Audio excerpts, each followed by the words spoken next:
Hey guys, welcome back. So garbage day this week was pretty exciting. Found this generator at the curb. Give you guys a quick walk around. It's a Craftsman with a 10 horse Briggs. It's 5600 running watts, 8600 surge. I looked at the date code on the engine. It's from 2005. It's very dirty, but looks like it's in overall pretty good condition. I picked this up at the same house that I trash picked that pressure washer that I posted a couple months ago. And I'm guessing that, certainly from the service tags in this thing, I'm guessing that the homeowner had this thing in his garage since 2005, which is the same year that Hurricane Wilma came through here, maybe 2006. Probably bought this right after Wilma. Probably stored it with gas, and yeah, probably didn't start. There's no gas in it right now. You check the tank, so maybe the homeowner learned his lesson, because there was probably maybe half a dozen service tags from lawnmower shops in this thing. So I know not much more than that about it. First thing I'm going to fix, notice that tire on the left is flat. So let's put some air in there just so we can move this thing around a little bit easier.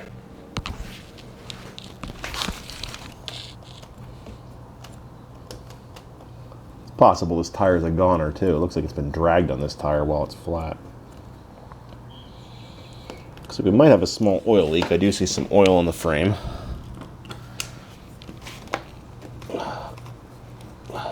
There we go.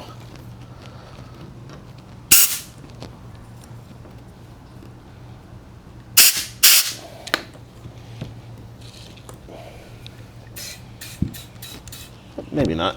It's blowing up okay. It's about 10 psi. Check the other side too.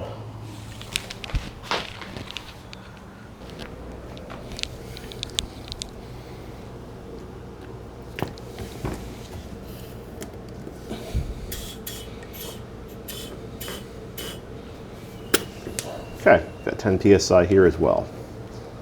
Now we're more mobile. Start by throwing some gas in there, seeing if it runs.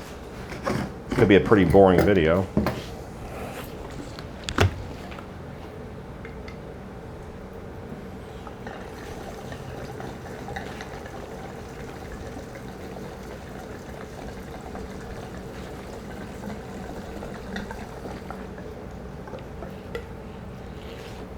Should be enough to make something happen. Sure we have some oil in it.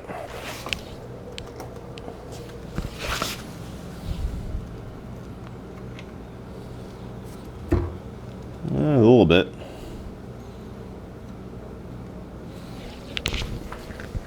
Just be on the safe side. Gonna throw some 10W30 in there. It's not really low, it's just a little bit low. But who knows when the last time it ran was.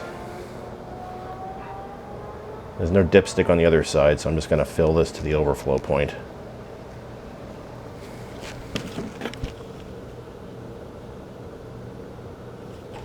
We're really close to that. That'll probably do it right there.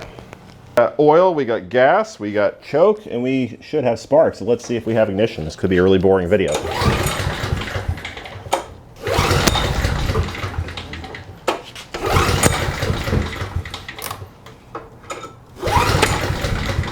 Maybe it won't be.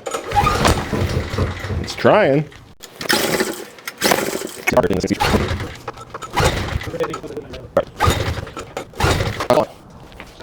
Alright, next step is to spray some liquid fire in the mouth of this thing and see if it coughs a little bit better.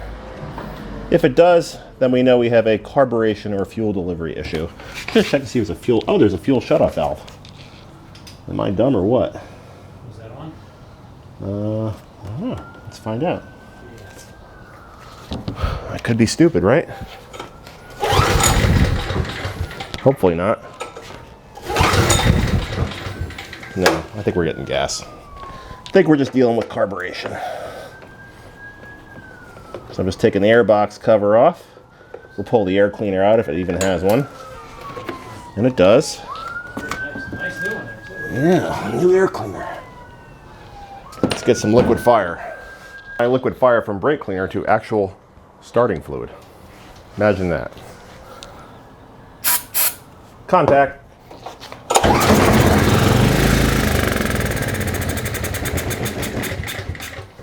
So we have a good motor. Okay, let's get the carburetor off. 7/16 nuts here.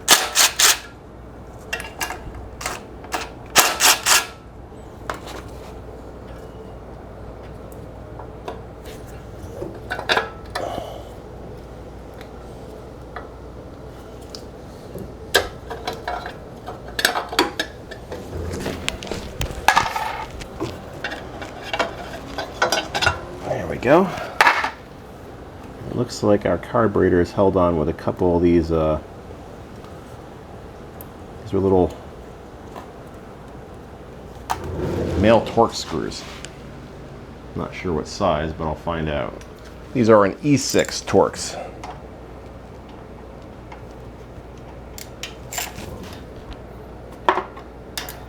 Not terribly tight.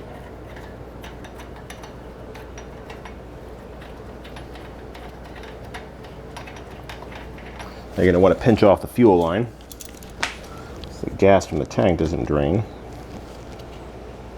Or I guess you could just shut off the fuel, right? That works too.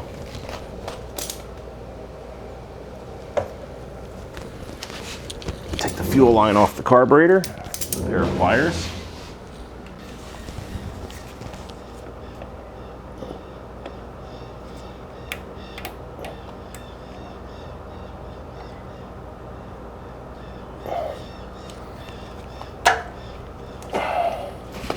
It's a lot easier to get these fuel lines off before you take the carburetor off. In fact, I may thread this on there a little bit more.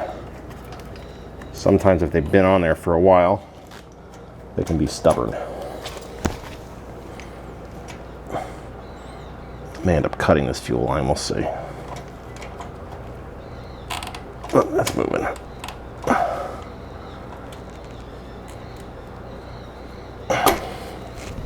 There we go.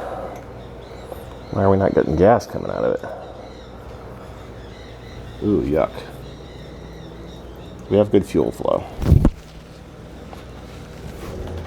Just really nasty fuel. Not terribly unusual for curbside equipment. Now you're going to want to pay attention to the linkage here. See if we can zoom you in. So right here, this is from the governor, this longer rod here, this thicker rod. There's a tiny little spring that goes on the outside here. That prevents bouncing in the throttle. When I mean bouncing, I mean just oscillations. It kind of dampens any vibrations like from the governor. So now we just kind of finagle things off of here.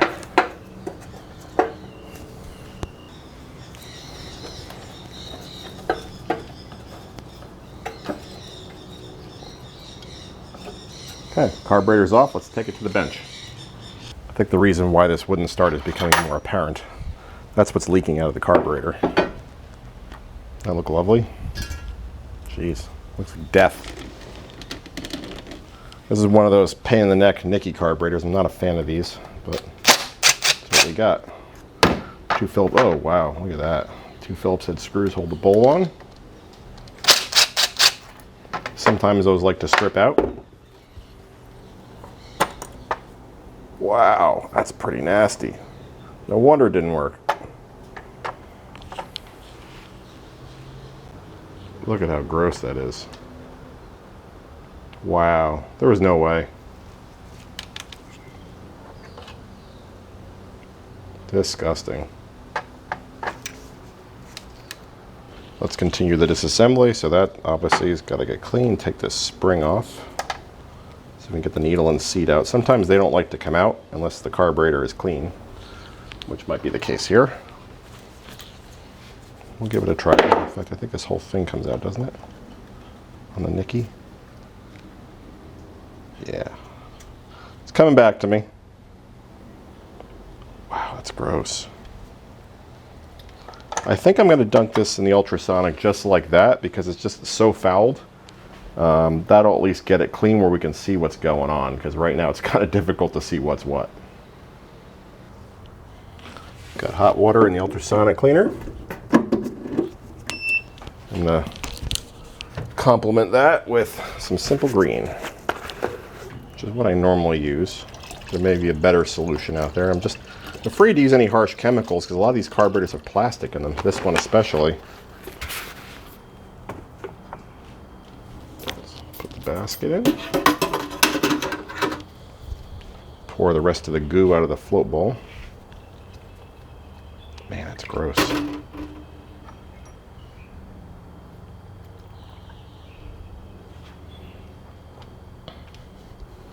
Throw all of our fasteners in there, the spring.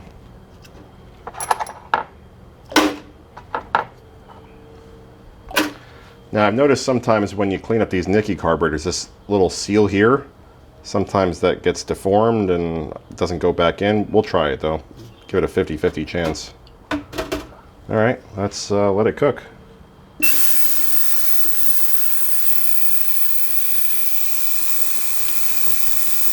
You can see there's an immediate effect. Really disgusting. Let that churn for 2 minutes. I'll bring you guys back on and show you the progress. It's about 5 minutes in. Take a quick peek. That's already significantly better than it was. Still got a ways to go. You can see the ridge on the float. Flip it over. Maybe not. I had to put something in there to weight it down.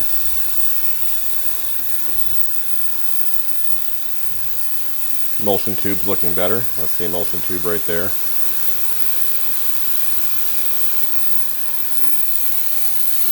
About another 5 minutes in. I can virtually guarantee that without this ultrasonic cleaner, we would have been replacing this carburetor. So that's almost completely clean now. Float's looking much better too.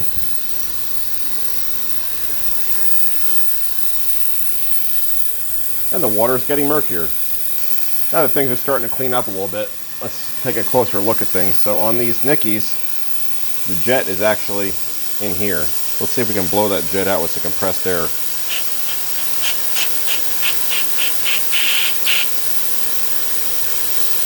Not yet. She's stuck in there.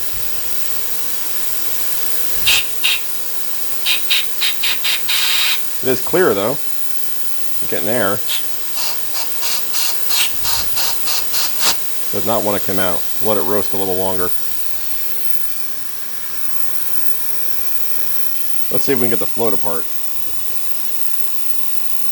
Yeah, much more cooperative now. Remember this pin wouldn't come out before? Get our needle and seat.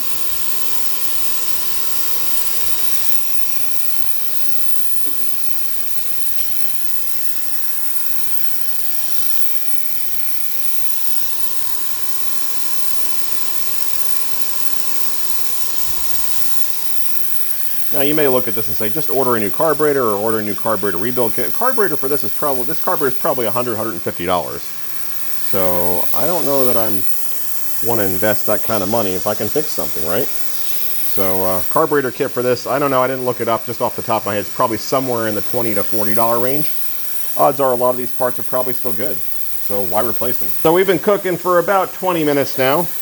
I hit this this piece with some compressed air and finally the jet flew out of it. You can see it's quite a bit cleaner now, but it's still got some grime around the edges. Maybe you can see that, I don't know. So we'll throw that in there. We're getting there though. I mean, float's nice and clean. The bowl looks brand new, there's not a spot on it.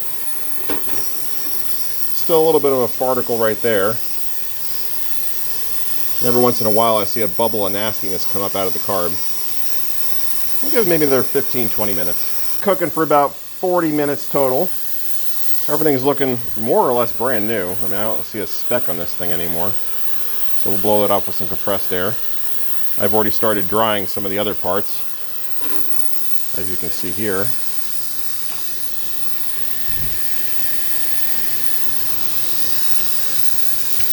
That jet is looking brand new. There's not a mark on it anymore. You probably can't see it too well, but it's brand new from the bag.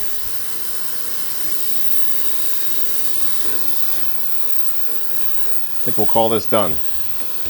Assembly. Now, sometimes, like I said earlier, this gasket or this O-ring thing will not fit back on the body. If that happens, stick it in the freezer for a while. I found that works. We'll see if we have that problem and cross the bridge if we come to it. I don't think this might cooperate. You could also try putting a little grease on it too, but I think I'm going to stick this one in the freezer. Let's reassemble some other pieces in the meantime. So we got to put our jet back in. And that just drops down this center hole. Make sure it doesn't flip over on you. I usually push it into place with like a seal pick or something. And then we're locked in, just like that. Let's put our float back in. Get our needle. Make sure you inspect the needle to make sure it's in good shape. Looks like it seals directly to the housing here, which is fine because it's plastic. Got our float reassembled. This spring goes here, forcing, if you don't put this spring in, there's nothing to hold this piece of plastic garbage against the metal carburetor body. So this spring is pretty important, don't forget that. Out of the freezer, let's see if this works. We'll put it together quickly before it grows. That's what she said. It may have been too late. Nope, I think we'll be okay. It's a little... yeah, we'll make it work. We'll be fine. It'll all be fine.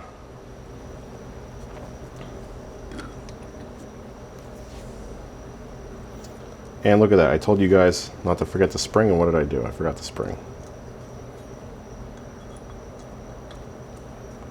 All right. Put these screws back in. Make sure you drop a few tools along the way, because that always helps. If you don't drop tools, you're doing something wrong.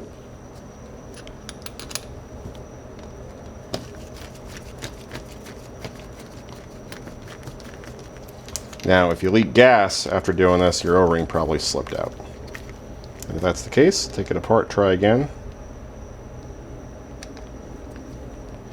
If you can't manage, get a new O-ring. Time to put this car back on the motor. I'm gonna hope and pray it doesn't leak gas. I'm not gonna test it first. If it does, you guys get to laugh at me. Get your linkage.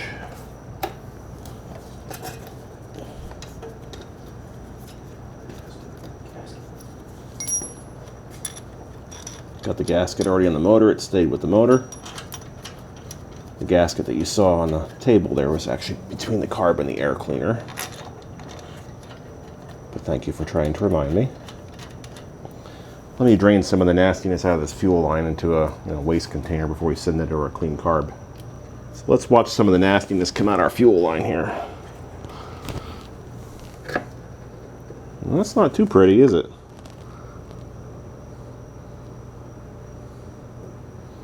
I mean, that kind of smells like gas, but doesn't look like gas. I bet it'll burn though. Whoop, we better shut this off. Run out of room. There we go. At least it's clear. It smells like dog piss. I think dog piss burns, right? Yeah. Let's see if the carb holds gas now. Moment of truth. We'll see if the O-ring's going to hold. So now in theory, that float should be at the bottom, should be falling down.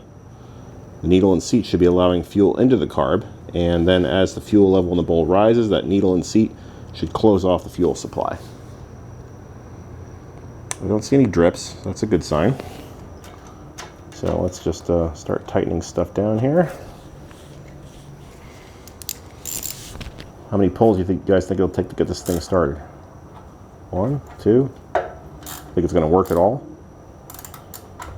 I mean, after all, I did work on this thing. Possible to never run again. Don't forget your gasket.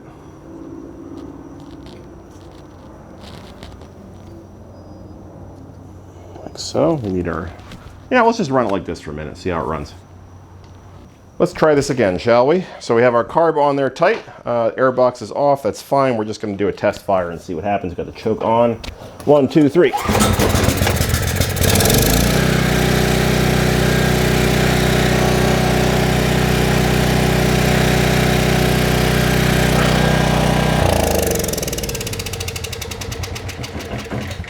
I'd call that a success. I don't know about you guys. Put our fuel line clamp back on.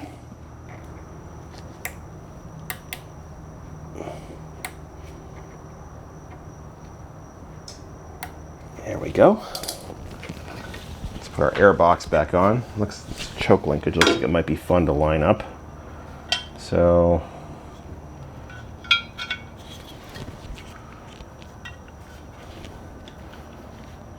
it looks like it might line up best like that. Just eyeballing it. Got to feed this breather tube back into the airbox cleaner too. You guys can't see what I'm doing, can you?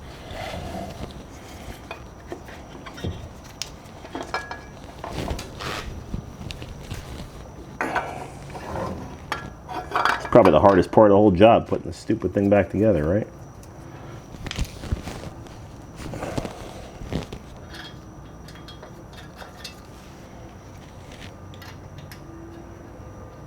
Putting the airbox nuts back on, those 7/16 nuts.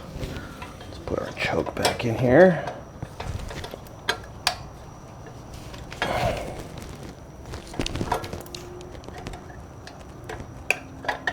There we go.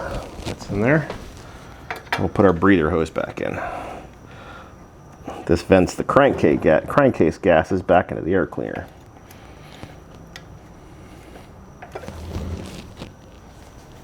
Gotta tighten your 7/16 nuts here to re-secure the airbox. And put your air cleaner back on, and then we'll run it a little bit more and see what kind of power it makes. We'll plug it into the oscilloscope, see the quality of the power as well. I don't have any equipment to load it. I know you guys are gonna criticize me for that. I'm sorry. I just don't have a power bank. It just gotta accept that, okay? I don't have any space heaters. I live in Florida. We don't have heaters down here. So I can't load it up. I'm sorry.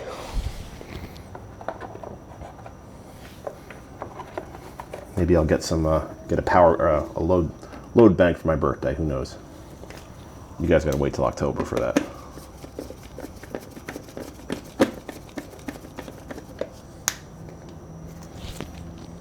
Got everything buttoned back up. Whoops, sorry about that. And I got my 1400 watt Milwaukee heat gun plugged in, so we'll see how she does. Start her back up.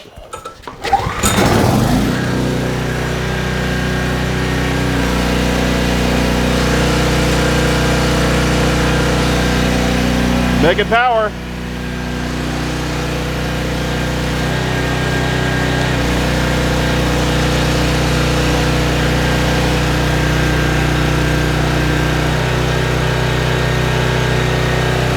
We'll let her run for a minute.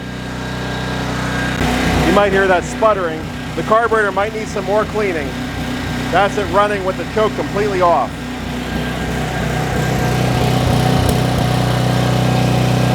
Now it evened out.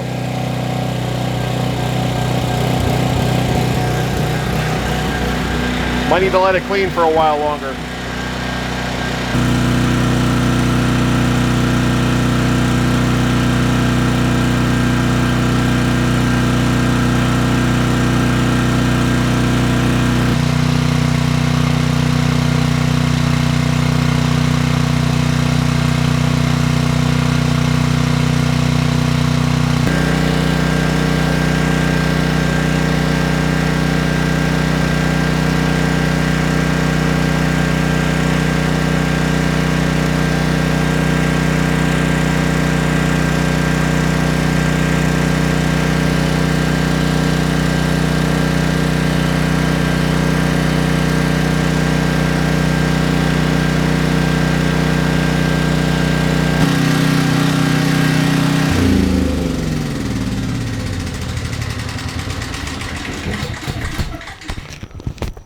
I think that's enough for today. Tomorrow, since it's dark out right now, I think I'll plug it into the oscilloscope. We'll get a peek at the waveform. Again, like I said before, I can't load it up. I don't have the equipment to do that, but at least we'll get to see what the unloaded waveform looks like. That'll help us see if the AVR is still good and everything else. So until tomorrow. To give the carburetor another go in the ultrasonic cleaner, I took everything apart again. This time, instead of simple green in water, this is in straight carb cleaner. So I'll let this churn for about half an hour, 45 minutes. About 40 minutes later, you can see that there was some nastiness in there. This fluid was perfectly clear, this carb cleaner, and this is what came out of the carb, sitting in this carb cleaner for about 40 minutes in the ultrasonic. So there was still some junk in there. Don't know if it's going to solve the problem, but I got it all put back together. Still pretty early in the morning, so I can't run this thing yet. So let's see if this is a good Briggs and Stratton motor or a junky one. It's a pretty easy way to tell. This will work in any small engine generally. So you pull the spark plug out.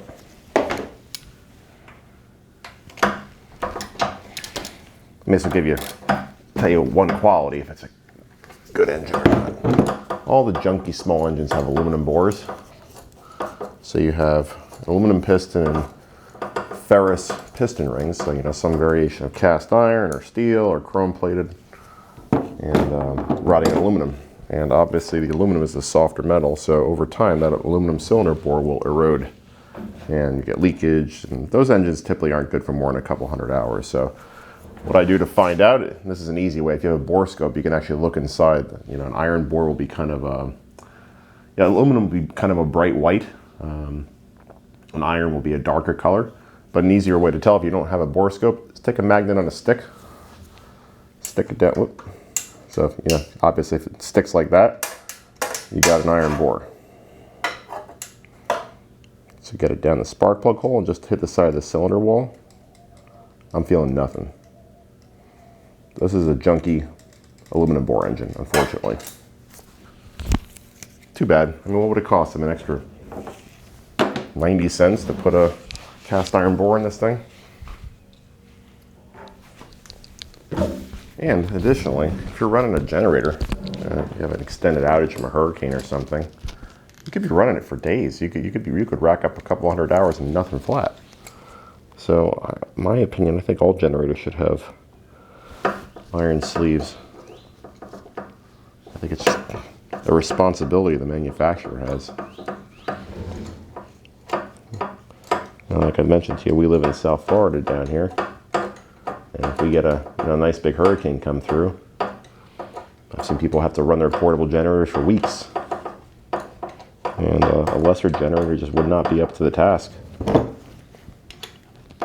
So let's got the spark plug back in. I mean, this thing seems to be in good condition now, but like I said, it's a throwaway motor. Let's take a look at the generator head and see how well built that is. Let's take this back cover off on the 932nd socket. The better generator will have an AVR module in here that regulates the voltage. The lesser one will not. You might just see a capacitor or something.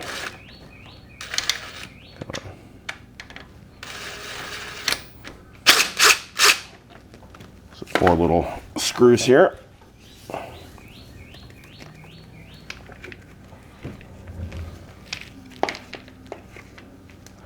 Do not see an AVR module. I don't see a capacitor. So, give you a little tour of what we see here. Possible, though unlikely, there is an AVR module in the control box up there where the outlets are. But so here we see our rotor. We have our stator on the outside here. You have our brush assembly, and you have these 2 wires going to the brush assembly. You'll see a bunch of diodes on there. That actually rectifies the AC current, turns into DC current, which energizes the coil on the rotor. So the magnetic field is controlled. Well, I guess the strength of the magnetic field. Let's say this again. All right, tongue-tied. Sorry, I haven't had my coffee yet. So to induce a current in the stator, which powers the outlets, you're not going to have any electrons flowing through unless you have a magnetic field. So you have a magnet next to a coil of wire induces a current, electricity flows, magic, right? So that's not going to happen unless you turn this rotor into an electromagnet, and that happens right here at the brushes. And that's only going to happen if you have DC current, which is why these diodes are here. Sometimes those things pop They look okay here, and like we said, like we saw yesterday, this thing is making power, so I'm not going to go too nuts here. I'll probably just blow it out with some compressed air and call it a day.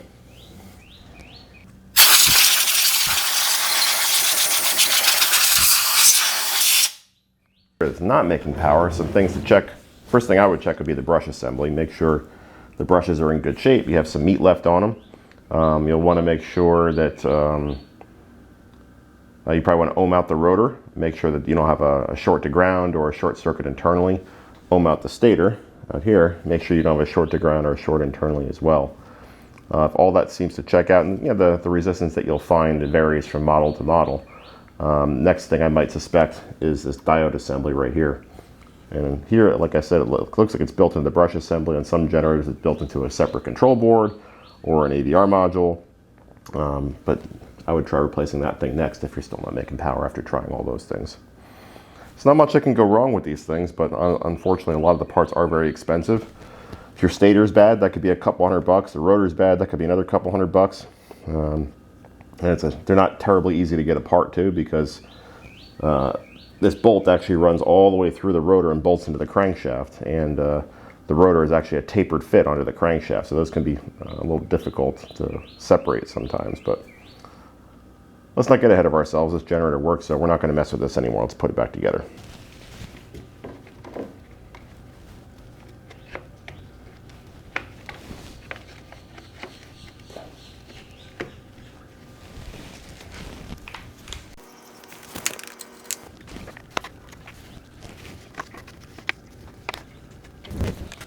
And it's kind of the difference between a generator you get for a couple $100 at Sears and when you get it like a place like Northern Tools. But actually, generators at Northern Tools and a real place that sells generators are actually going to be considerably better than even ones you spend a decent amount of money on elsewhere. They'll have a really high-end generator head with low total harmonic distortion. I actually did a video maybe about a year ago that compared the waveforms of 3 or 4 different portable generators, and I'll do the same thing here. So take a look at that video as well. You'll see how a very inexpensive generator, or I guess 3 portable generators, compares to an inverter generator. Obviously, the waveform on the inverter generator is going to be quite a bit better because that one actually takes the engine generates AC voltage. It is then rectified into DC and then re-inverted back into AC. So you have pure sine wave power out of there. Whereas here, that's not what's going on. All right, so let's get the generator hooked up to the oscilloscope. I got a 1400 watt heat gun, the same one I used earlier, to act as a load, albeit a small one. I got the scope set up right there. So right now it's plugged in, but obviously the generator is not running, so the waveform is not going to be all that exciting. So let's get the generator going, and then we'll see what kind of waveform we get. All right, guys, the generator's been running for about 10 minutes. You can see the waveform on the oscilloscope, hopefully. If not, well, I'll have screenshots of it, so don't worry. That's completely unloaded. I'm going to put a 1400 watt load on it.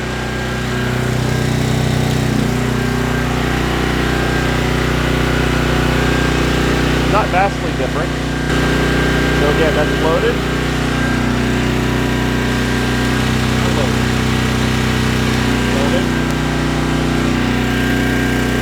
Unloaded.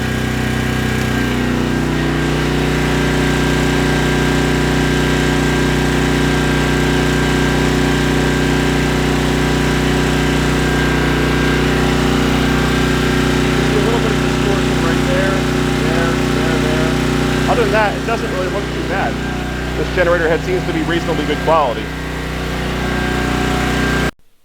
So here's our waveform from the scope. I apologize, it was probably a little difficult to see in the actual video.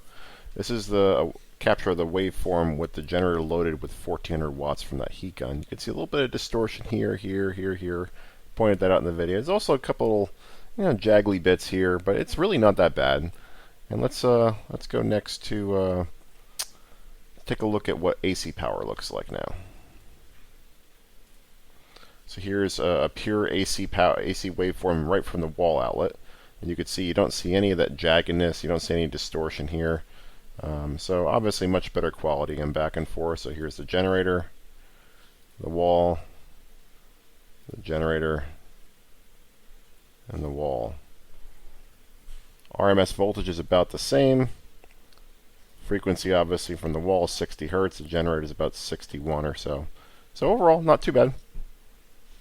Alright guys, I think that's a wrap. You heard it run pretty well. That was actually no choke, so that second carb cleaning in the carburetor cleaner this morning actually solved the problem. So now I can run it on run. Don't need to have any choke on, which is great. Nice little generator, not super high end, like we said, no cast iron sleeve, no AVR. But it was doing, I think, about 127 volts peak to peak, about 61 and a half, 62 hertz, somewhere around there, which is right where it should be. So, yeah, not bad for free, right? Right at the curb. Just took a little bit of, maybe an hour or so of time just to clean it up and whatnot. And this will make a great generator for a neighbor or a friend. And don't forget to shut the fuel off and run the gas out of it. That's how all these things happen to begin with, and store it with fuel stabilizer in there. Normally I open with the model number in a video, but I couldn't read it in this case till after I cleaned it up. This is, again, a Craftsman model 580.325601. Again, that's 580.325601. Manufactured in, I think we said the engine was 2005. The engine model is a 204412. So again, that's crosses over to a Briggs Intech. A lower end one, unfortunately. So anyway, hopefully you guys found this video helpful in some way. If you see a generator on the side of the road, consider picking it up. Might be a, certainly not a gem, but it's a good find. It works. Great in a pinch. Anyway, enough babbling. If you like this video, please subscribe. Thanks for watching, everybody, and stay safe.